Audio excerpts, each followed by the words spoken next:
الحمدللہ رب العالمین والصلاة والسلام علی سید الانبیاء والمرسلین اما بعد اعوذ باللہ من الشیطان الرجیم بسم اللہ الرحمن الرحیم انا انزلناه فی لیلۃ القدر وما ادراک ما لیلۃ القدر لیلۃ القدر خیر من الف شہر تنزل الملائکۃ والروح فیہا بإذن ربہم من کل امر سلام ہی حتی مطلع الفجر۔ محترم ناظرین، ابھی ہم نے جس سورت کی تلاوت کی ہے، یہ پوری سورت شب قدر کی فضیلت پر ہے۔ شب قدر کی فضیلت بتاتی ہے کہ شب قدر کی کیا اہمیت و فضیلت ہے۔ شب قدر کی فضیلت اس وجہ سے زیادہ ہے کیونکہ اس رات میں اللہ تعالیٰ نے قرآن کو نازل فرمایا ہے۔ اللہ تعالیٰ اس رات کی فضیلت میں یہ بتایا گیا ہے کہ اس رات میں اللہ تعالیٰ نے ایک دن عبادت کرنے والے، ایک رات جس نے اس رات کو پا لیا، 83 سال کی عبادت سے زیادہ افضل ہے۔ اس کا ایک گھنٹہ 9 سال کی عبادت سے افضل ہے، 1 منٹ 55 دنوں کی عبادت سے افضل ہے، اسی طرح 1 سیکنڈ 22 گھنٹوں کی عبادت سے افضل ہے۔ ابھی ہم جس عشرے میں چل رہے ہیں وہ تیسرا عشرہ شروع ہونے کو ہے، بلکہ آج شام کے بعد شروع ہو جائے گا۔ ہم لوگوں نے جو اس رمضان میں اللہ کی عبادت کی ہے، جو روزے رکھے ہیں، جو تلاوتیں کی ہیں، اللہ تعالی ہم سب کی عبادت کو، ہم سب کے روزوں کو قبول فرمائے۔ لیکن اگر ہم میں سے کوئی بھائی اگر اب تک غفلت میں پڑے ہوئے ہیں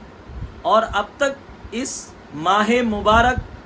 جو بہت تیزی کے ساتھ ہم سب سے رخصت ہوتا جا رہا ہے، اگر اب تک ہم اللہ کے سامنے اپنے آپ کو نہیں جھکائے اور اب تک ہم اپنے آپ کو گناہوں سے توبہ نہیں کیے، تو ابھی بھی وقت ہے کہ یہ جو 10 دن 9 دن جو بھی بچا ہوا ہے،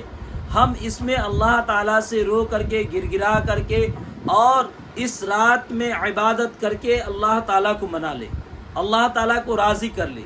چونکہ اس رات کی اہمیت و فضیلت اتنی ہے کہ بے شمار ہے۔ جو شب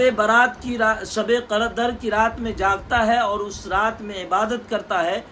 اور اعتکاف کرتا ہے، اعتکاف کرنے والوں کے حصے میں 2 حج مقبول کا ثواب ملتا ہے اور 2 عمرہ کا ثواب ملتا ہے۔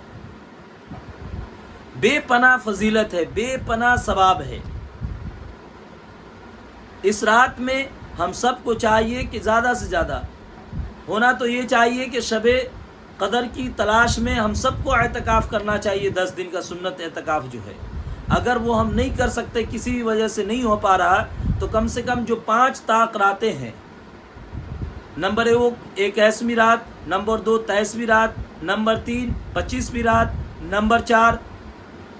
27ویں رات، نمبر 5 29ویں رات، ان 5 رات میں جاگنے کا اہتمام کرے اور عبادت کرنے کا اہتمام کرے۔ اس رات میں اللہ تعالیٰ سے رو رو کر کے مانگے، اپنے آنکھوں سے آنسو گرا کر کے مانگے اور اپنے آپ کو پوری طرح سے پیش کر دے اللہ کے سامنے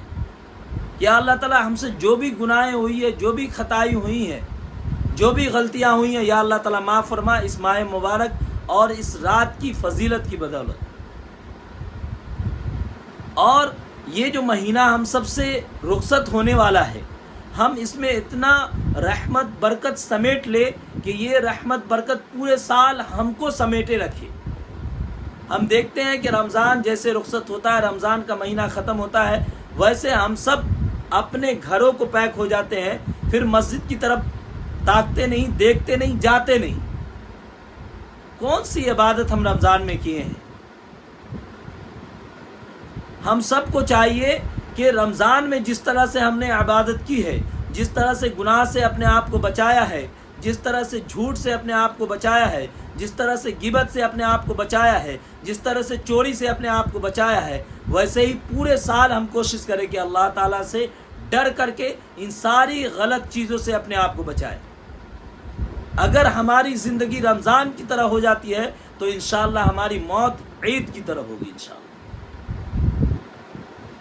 ہم سب کو یہ کوشش کرنی چاہیے کہ رمضان میں جتنی عبادتیں ہم نے کی ہے اس کی رحمت، اس کی برکت ہماری پوری زندگی پر دیکھنی چاہیے، پورے سال دکھنی چاہیے۔ رمضان کے بعد، ختم ہونے کے بعد بہت سارے جوکس بنائے جاتے ہیں اور لوگ اس سے مزہ لیتے ہیں، جبکہ فکر کرنے کی ضرورت ہے، سوچنے کی ضرورت ہے، اور ہم اس سے خوب مزہ لیتے ہیں کہ دیکھو اس طرح کا جوکس ہے، اس طرح کا یہ ہے، اس طرح کا یہ ہے۔ حالانکہ ہم سب کو فکر کرنی چاہیے اور وہ جو جوکس ہے اس کو غلط ثابت کرنا چاہیے۔ لاپتہ نمازی اور پتہ نہیں کیا کیا فلاں فلاں۔ ہم سب کو نماز ایسا نہیں ہے کہ رمضان میں فرض ہے، پورے 12 مہینہ، بلکہ جب تک آپ کی سانس چلتی رہے گی تب تک آپ کے اوپر نماز فرض ہے۔ نماز کو ہر حال میں آپ کو ادا کرنا ہے، اگر نہیں کریں گے تو اللہ تعالیٰ کے یہاں پکڑے جائیں گے۔ اسی لیے ہم سب کو چاہیے کہ اللہ تعالیٰ سے اس رات میں یہ بھی مانگے کہ یا اللہ تعالیٰ پوری زندگی ہمیں نماز پابندی سے پڑھنے کی توفیق عطا فرمائے، پوری زندگی سچ بولنے کی توفیق عطا فرمائے، پوری زندگی گناہوں سے بچنے کی توفیق عطا فرمائے۔ یہ ساری دعائیں ہم سب کو اس رات میں مانگنی چاہیے تاکہ اللہ تعالیٰ ہماری دعا کو قبول کر کے ہماری زندگی کو بنا دے۔ آپ جانتے ہیں کہ اس رات کو 5 رات میں طاق راتوں میں کیوں رکھا گیا ہے؟ کیونکہ جو بھی انمول چیز ہوتی ہے وہ راستے پہ یوں ہی پڑی نہیں ملتی،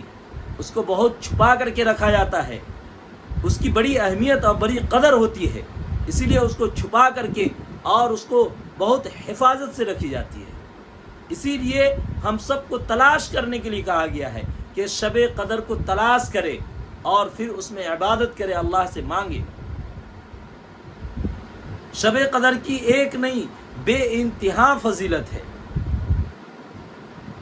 اگر ہم سب اس راتوں کو جاگتے ہیں تو انشاءاللہ اللہ کی ذات سے پوری امید ہے کہ اللہ تعالی ہماری زندگی کو کامیاب کر دے گا، اور ہمارے جو رمضان کے علاوہ جو زندگی ہے ہم اس میں بھی کامیاب ہوں گے، اس میں بھی ہم گناہوں سے بچیں گے، اس میں بھی ہم جھوٹ سے بچیں گے، اس میں بھی ہم چوری سے بچیں گے، اور